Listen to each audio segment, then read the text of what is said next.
আল্লাহ বলছেন মদ আর জুয়া তোমাদের জন্য ক্ষতিকর। ওয়া ইসমুহা আকবার মিন নাফইহিম, এসবের থেকে যে ক্ষতি আসে তা এসবের উপকার থেকে অনেক বেশি।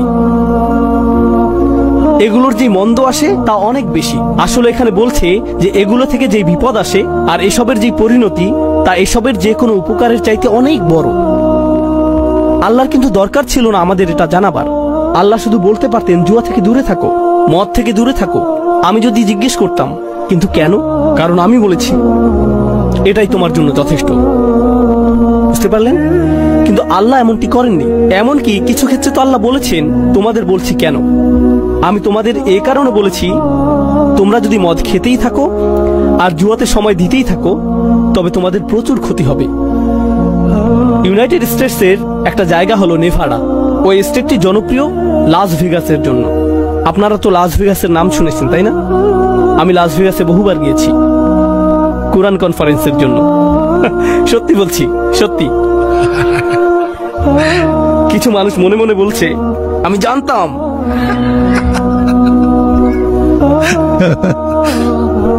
এই যে নেভাডা নামক স্টেটটিতে অনেক আগে গিয়েছিলাম, আমি জানি না এখন কিভাবে হয়, এর মধ্যে আর যাইনি। কিন্তু ওরা ক্যাসিনো থেকে এতই টাকা কামায় যে এর কারণে পুরো স্টেটে প্রচুর নাগরিক সুবিধা দিতে পারে। হাই স্কুলে বি অ্যাভারেজ পেলেই কলেজে ডিগ্রি ফ্রি।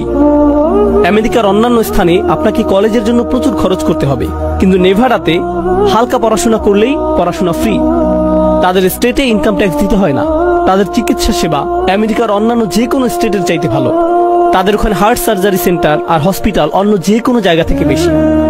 এটা বোঝাটা সহজ তাই না? কারণ এখানে হার্ট অ্যাটাকও তো বেশি হবার কথা। খুবই অদ্ভুত এক জায়গা। তাদের ওখানে আইনও অনেক ভালো, নাগরিকদের অপদস্থ করা যায় না। আপনারা জানেন আমেরিকার অন্যান্য স্থানে পুলিশরা ব্রিজের নিচে বা কোথাও লুকিয়ে থাকে, গাড়ি জোরে চালালে বেরিয়ে এসে ধরে। কিন্তু নেভাডা স্টেটে তারা এভাবে লুকিয়ে থাকতে পারে না, অনুমতি নেই।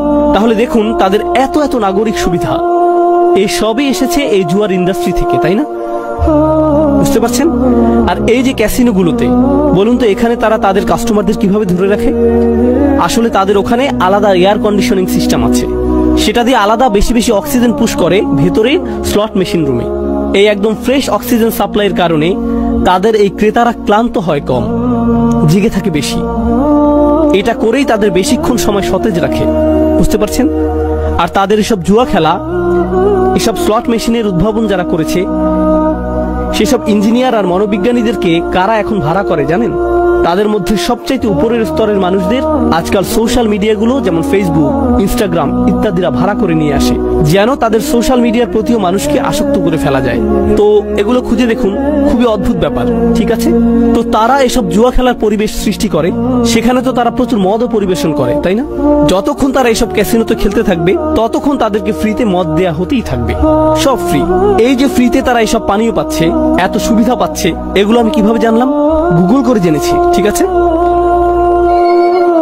কিন্তু দেখুন এত সব সুবিধাগুলো যে তারা পাচ্ছে সবই মাদক আর জুয়া থেকে এসেছে, সবাই এসব বলে, কিন্তু কেউ সেখানকার আত্মহত্যার প্রবণতার কথা বলে না, হত্যার হারের কথা বলে না, কিভাবে পরিবারের পর পরিবার মাদকাসক্তির কারণে ধ্বংস হয়ে যাচ্ছে সেটা বলে না, পরিবারের সমস্ত সঞ্চয় কিভাবে তারা নষ্ট করে, চাকরি হারিয়ে ফেলে, জুয়াতে ঘর দিয়ে দেয়, রিটায়ারমেন্ট অ্যামাউন্ট দিয়ে দেয়, গাড়ি জুয়াতে হেরে আসে, কলেজের সঞ্চয় জুয়াতে ঢেলে দেয়, সন্তান ধ্বংস, পরিবার ধ্বংস, ভবিষ্যৎ প্রজন্ম ধ্বংস।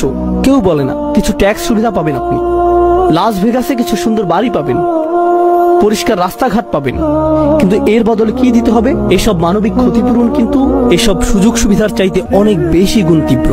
আমি একবার এক ডাক্তারকে জিজ্ঞেস করলাম, তিনি ইমার্জেন্সি রুমে কাজ করেন, তাও আবার শুক্রবার, শনিবার আর রবিবারে।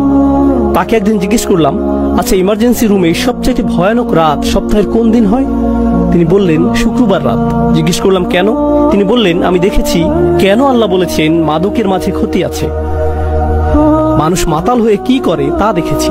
প্রতি শুক্রবার রাতে দেখি যে মানুষ শুধু মাতাল হয়ে গাড়ি গাছের উপর বা কোনো বাচ্চার উপর তুলে দিচ্ছে না, বরং আমি দেখি তারা একে অন্যকে গালি দিচ্ছে, খুন করছে, মারছে, এরপর আবার কি করছে তা মনেও করতে পারছে না। সকালে কিছুই মনে থাকে না তাদের, জানেন? আল্লাহ কি করেছেন এখানে? তিনি শুধুই বলতে পারতেন মাদক দ্রব্য খেও না, কিন্তু তিনি কি বললেন? এগুলোর ক্ষতি যে কোনো উপকারের চাইতে বেশি। তিনি আমাদেরকে বুঝিয়ে দিয়েছেন এটা।